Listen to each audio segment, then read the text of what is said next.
नमस्कार दोस्तों। आज बहुत ही कठोर बातें करने वाला हूं, इसलिए पहले ही कह देता हूं, फॉरगिव माय लैंग्वेज। जिस देश में आप रहते हो उस देश के यदि आप भक्त नहीं, जिस देश में आप रहते हो यदि उस देश के आप भक्त नहीं, ना माँ का आपने दूध पिया, ना माँ का आपने दूध पिया और पिता का आपने रक्त नहीं।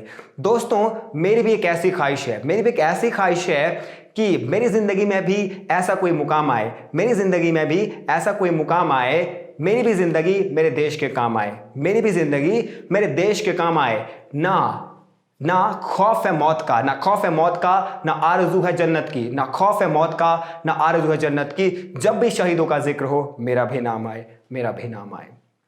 दोस्तों, स्वागत है आपका आज इस वीडियो में। दोस्तों, आज बात करने वाला हूं स्वतंत्रता दिवस की। दोस्तों, आज 15 अगस्त 2021 है। हमारा पूरा देश, भारतवर्ष आज स्वतंत्रता दिवस मना रहा है। सिर्फ हमें एक ही दिन, हमारे पास एक ही दिन है हमारी स्वतंत्रता मनाने के लिए, लेकिन हम अपनी जिंदगी का हर क्षण, हर सेकंड, हर मिनट, हर घंटा, हर दिन, हर सप्ताह, हर साल, पूरी जिंदगी हम स्वतंत्रता के साथ जीते हैं। हमें किसी का डर नहीं है। मैं आपके सामने बोल रहा हूं, मैं बेझिझक होकर के बोल रहा हूं, मुझे पूरी स्वतंत्रता है। आप सुन रहे हैं, आप वीडियो देख रहे हैं, आपको पूरी स्वतंत्रता है। कैसे?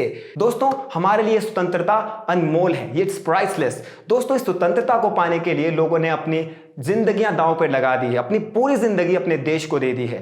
किसी ने फांसी को चूम करके अपनी जिंदगी को दान किया, तो किसी ने पूरी जिंदगी देश के लिए काम करते करते अपनी जिंदगी डिवोट कर दी, पूरी जिंदगी देश के लिए काम किया, तो किसी ने सीने पर गोली खाई।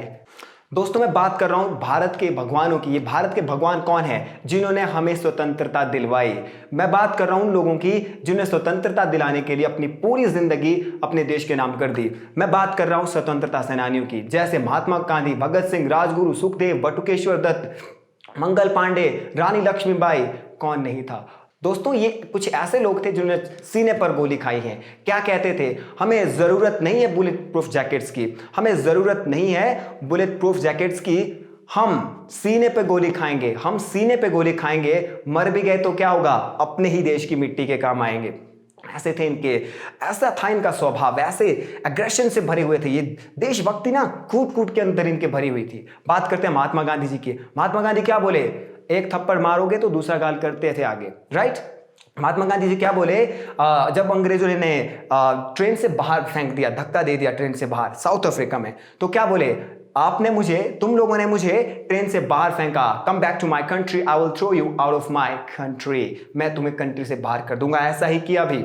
दोस्तों, सोचिए जरा, वो इंसान क्या मानसिक लेवल रहा होगा उस इंसान का जो बोलता है कि अहिंसा को फॉलो करो।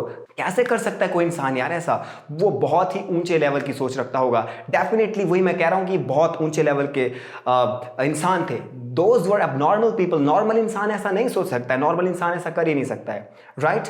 तो ये है। अब बात करते हैं भगत सिंह जी की। जब भगत सिंह की शादी फिक्स हुई तो इन्होंने क्या किया? अपनी माँ के लिए, अपने पिताजी के लिए एक लेटर लिख छोड़ा। क्या कहा कि माँ, मैं ऑलरेडी शादीशुदा हूं, मेरी शादी हो चुकी है, मेरी दुल्हन तो मेरी आज़ादी है, राइट? मेरी दुल्हन तो मेरी आज़ादी है, मेरी स्वतंत्रता है, मैं ये किसी और के साथ अपनी ज़िंदगी नहीं बिता सकता हूं। तो घर, ये कह करके घर से भाग गए।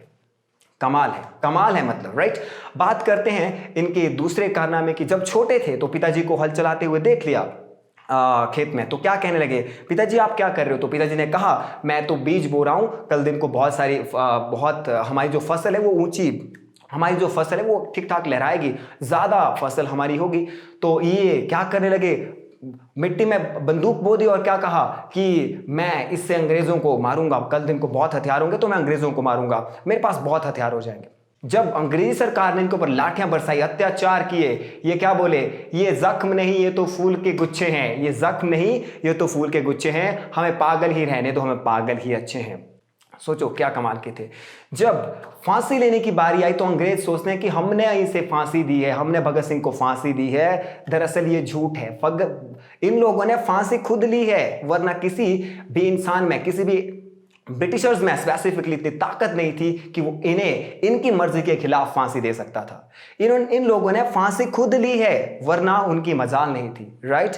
ये इन लोगों का क्या कहना था? ये ना लोगों को हिलाना चाहते थे, उनकी मानसिकता बदलना चाहते थे, उनके सोच में एक परिवर्तन लाना चाहते थे, इसीलिए फांसी खुद से ली, राइट। और जब फांसी लेने की बारी आई 23 मार्च 1931 को, तो फांसी का फंदा चूम कर कहा इनकलाब जिंदाबाद। राइट, इनकलाब जिंदाबाद। ऐसे थे ये यार। बात करते हैं चंद्रशेखर आजाद की। ये तो ऐसे पर्सन थे जो जेल में रहने के बाद भी आजाद रहे। ये ऐसे पर्सन थे जो जेल में रहने के बावजूद भी आजाद रहे। यानी कि ये जेल से भी ऐसे काम करते थे जो लोग बाहर रह करके नहीं कर पाते थे। अंग्रेजी सरकार इनको रोक नहीं पाती थी, सोचते थे कैसे इनको रोका जाए, इसलिए इनको आजाद कहा गया है। राइट, आजाद कहा है। जेल के अंदर भी आजाद रहे। ऐसे आजाद थे जो जेल के अंदर थे फिर भी आजाद रहे। वाह, सुपर। हाँ, सुना है मैंने भी अपने पूर्वजों से कि भगवान राक्षसों के साथ लड़ा है। हाँ, सुना है मैंने भी अपने पूर्वजों से कि भगवान राक्षसों के साथ लड़ा है, लेकिन आज भगवान वही है जो मेरे लिए, आपके लिए बॉर्डर पे खड़ा है। जी हाँ दोस्तों, जो मेरे लिए और हम सब के लिए बॉर्डर पे खड़ा है। दोस्तों, ये लोग ना बड़े कमाल के होते हैं जो अपनी पर्सनल लाइफ को दरकिनार करके हमारे लिए सोचते रहते हैं, हमारे लिए काम करते रहते हैं। They think that how to protect their people, how to protect their country. Right, ऐसे मानसिकता वाले होते हैं ये लोग। हमें इनका सम्मान करना ही चाहिए, हम करते हैं और बढ़ाना चाहिए। बात करता हूं रामचंद्र बिस्मिल की। क्या कहा रामचंद्र बिस्मिल ने? क्या कहा? सरफरोशी की तमन्ना अब हमारे दिल में है, सरफरोशी की तमन्ना अब हमारे दिल में है, देखना है जोर कितना बाजुए कातिल में है। बिल्कुल, मैं वही तो कह रहा हूं। ये लोग ना तैयार थे, कुछ भी कर लो हम तैयार हैं, बट हमें स्वतंत्रता चाहिए, हमें स्वतंत्रता चाहिए। सुभाष चंद्र बोस जी क्या बोले? तुम मुझे खून दो, मैं तुम्हें आजादी दूंगा। ये आजादी हमें खून दे करके मिली है दोस्तों। ये आजादी हमें फांसी का फंदा चूम करके मिली है। ये आजादी हमें गाल आगे करके मिली है ताकि हमें दूसरा कोई मार सके। मतलब कहने का मतलब ये नहीं है कि मार सके, कहने का मतलब है हमारी सोच ऐसी थी, हमारी सोच बहुत ऊंची है, हमारी सोच बहुत ऊंची थी, ऊंची है, रहेगी, क्योंकि we are Indians, we respect. हम इंडिया में क्या कहते हैं? अतिथि देवो भव, अतिथि देवो भव। अतिथि देव के समान होता है, भगवान के समान होता है। किसी कंट्री में ऐसा नहीं कहा जाता है, इसीलिए कहते हैं my country is the best, my country is the best. Pakistan अच्छा है, अमेरिका अच्छा है, सभी देश अच्छे हैं, लेकिन my country is the best. इतिहास गवाह इस बात का कि जो औरतें हैं, जो लड़कियां, वो किसी भी क्षेत्र में पीछे नहीं है। तो बात आती है रानी लक्ष्मीबाई की। दोस्तों, चमक उठी सन 57 में वो तलवार पुरानी थी, चमक उठी सन 57 में वो तलवार पुरानी थी। बुंदेले हर बोलों के मुंह हमने सुनी कहानी थी, बुंदेले हर बोलों के मुंह हमने सुनी कहानी थी। खूब लड़ी मर्दानी वो तो झांसी वाली रानी थी। दोस्तों, क्या जितनी भी तारीफ इन लोगों की जाए वो कम है। जितनी भी तारीफ ऐसे पुरुषों की जाए, ऐसी औरतों की जाए, ऐसी स्त्रियों की जाए, वो कम ही है। ये वंदनीय है, इनकी तो पूजा की जानी चाहिए। दोस्तों, सवाल ये उठता है कि इन लोगों ने अपने देश के लिए ये किया है, मैं क्या कर सकता हूं, आप क्या कर सकते हैं? From the very right moment हम क्या कर सकते हैं? हमें करना कुछ नहीं है। आप जो भी काम करते हो सत्य और निष्ठा के साथ कीजिए। आप जो भी काम करते हो प्लीज सत्य और निष्ठा के साथ कीजिए। अपने काम में अपना सर्वस्व झोंक दीजिए। अगर आप टीचर हैं तो अच्छे टीचर बनिए, द बेस्ट टीचर बनिए। अगर आप एक स्टूडेंट हैं तो ऐसे स्टूडेंट बनिए कि कल आप अपने स्टूडेंट बनाने के लिए काबिल हो जाओ। अगर आप साइंटिस्ट हो तो ऐसे साइंटिस्ट बनिए कि लोगों को आपके ऊपर नाज हो, आपकी कंट्री को आपके ऊपर नाज हो। अगर आप हाउस वाइफ हैं तो अपनी फैमिली को इस तरीके से हैंडल कीजिए कि आप एक आदर्श बन पाए। दोस्तों, बात करता हूं मोहम्मद इकबाल की, जिन्होंने कहा था सारे जहां से अच्छा हिंदुस्तान हमारा, सारे जहां से अच्छा हिंदुस्तान हमारा, हम बुलबुल हैं इसके ये गुलसिता हमारा। दोस्तों देखो ना, एक थॉट में इतनी ज्यादा शक्ति है कि मतलब इंसान कुछ भी करने को तैयार हो सकता है। फिर वो लोग किस तरह के रहे होंगे? उन्होंने ये लाइंस कही है, इनसे ही लोग इतने इंस्पायर हो जाते हैं, लोगों की जिंदगियां बदल जाती हैं, लोगों में जुनून जाग उठता है देशभक्ति के प्रति। तो सोचो ये लोग कैसे रहे होंगे, इनसे मिलकर के लोगों को कैसा फील होता होगा। ये बहुत खतरनाक लोग थे, बहुत ही ज्यादा खतरनाक लोग थे।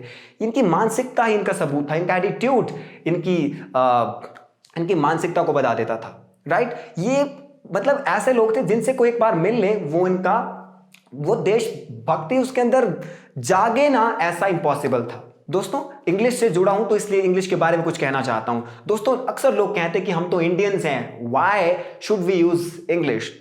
ठीक है दोस्तों, आप अपने हिसाब से बिल्कुल सही हैं। इंडियंस हैं, हम इंग्लिश क्यों बोलें? दोस्तों, क्या भगत सिंह जी इंडियन नहीं थे? क्या महात्मा गांधी जी इंडियन नहीं थे? क्या ये लोग इंडियन नहीं थे? क्या ये फ्रीडम फाइटर्स इंडियन नहीं थे? अगर मैं बात इंग्लिश की करूं, अगर मैं भारतीयों की बात करूं, भारतीयों से संबंधित थी कैसे है, तो मैं बता दूं आपको, इंग्लिश आज से 250 साल पहले, 300 साल पहले स्वतंत्रता सेनानी बोलते थे। जब बोलते थे भगत सिंह, जब बोलते थे महात्मा गांधी, जब बोलते थे, जब ये लोग इंग्लिश बोलते थे, जब सुभाष चंद्र जी इंग्लिश बोलते तो अंग्रेजों के पसीने छूट जाते थे इनका आंसर करते हुए। ऐसे इंग्लिश बोलते थे, ऐसे इंग्लिश बोलते थे कि लोग सोचते थे ये क्या है, हम अंग्रेज हैं, ये अंग्रेज हैं, किसकी ये मदर टंग है, इनको समझ नहीं आता था। तो दोस्तों, इंग्लिश, अगर आप अच्छे हिंदुस्तानी बनना चाहते हैं, ऊंचे लेवल पे अपने आप को देखना चाहते हैं, ना सिर्फ इंग्लिश, जर्मन, फ्रेंच, जो भाषा सीख सकते हैं सीखिए, और इस कैपेबल, इस स्टेट पे पहुंचे, इतने लायक हो जाइए, इतने कैपेबल हो जाइए, ना सिर्फ भाषा, जितना कुछ जो कुछ सीख सकते हो प्लीज सीखिए। That will be the true Indian. दोस्तों, अंत में शहीदों के लिए कुछ और कहना चाहूंगा, प्लीज फील करने की कोशिश कीजिएगा। मैं था, मैं हूं, रहूंगा कल भी। मैं था, हूं, मैं रहूंगा कल भी। मैं शहीद होकर अमर होता हूं। मैं शहीद होकर अमर होता हूं। उस मां की गोद में जागता हूं, इस मां की गोद में सोता हूं। थैंक यू वेरी मच दोस्तों। जय हिंद, जय भारत।